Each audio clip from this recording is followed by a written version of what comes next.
पर एक और सरकार जो है नए-नए इंडस्ट्रियल एरिया डेवलप कर रही है पूरे देश में। वहीं हम देखते हैं कि जो पहले से इंडस्ट्री जहाँ पर लगाने के लिए जो जगह अलॉट की गई है, वही खाली पड़ी रहती है जगह, वही जो है दूसरे कोई काम किए जाते हैं। तो किस तरीके से लेते हैं इस चीज़ को?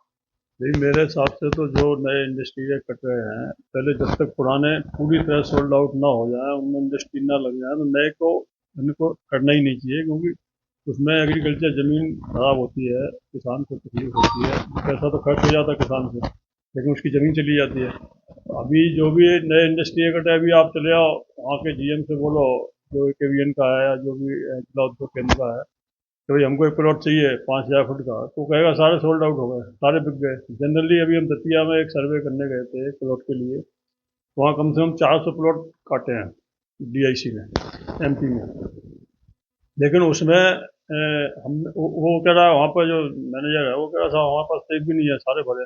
और इंडस्ट्री है कुल 4 या 5 दिख रही हैं। तो इसमें होता क्या है कि जो इसमें ज़मीन का कारोबार हो रहा है सीधे तौर पे, उसमें जो अपने बीआईसी के और एमपीआईडीसी के जो भी मैनेजर हैं, जनरल मैनेजर हैं, सब इसमें मिले हुए हैं। सबको पैसा जाता है और वो उस हिसाब से जिसने भी टेंडर भरा उसको ज़मीन दे दी, और उसका अपना कमीशन लेके, क्योंकि वो 25 से 30 रुपये फुट में ज़मीन वो दे रहे हैं, और वो ज़मीन फिर बाद में 300 से 400 फुट मैंने सेकंड रीसेल में जाती हैं, क्योंकि जो लोग खरीदते हैं वहाँ पे या जो लोग रजिस्ट्री कराते हैं वो एक्चुअल में इंडस्ट्रियल नहीं है।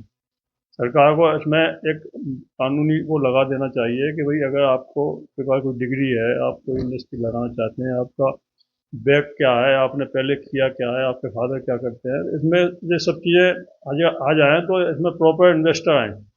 जैसे कई कई जगह हर जगह काबिलियत लगती है, कोई सरकारी जॉब निकलता है तो उसमें काबिलियत लगती है।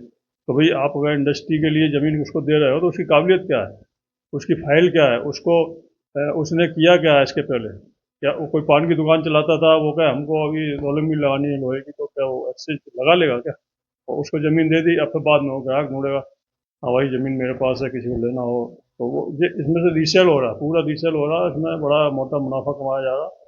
और इसमें एक एवीएन के सारे अधिकारी और अपने डीआईसी के सारे अधिकारी मिले हुए हैं 100%, क्योंकि इनकी बगैर मर्जी के तो कुछ हो ही नहीं सकता। आप कैसे ज़मीन दे रहे हैं?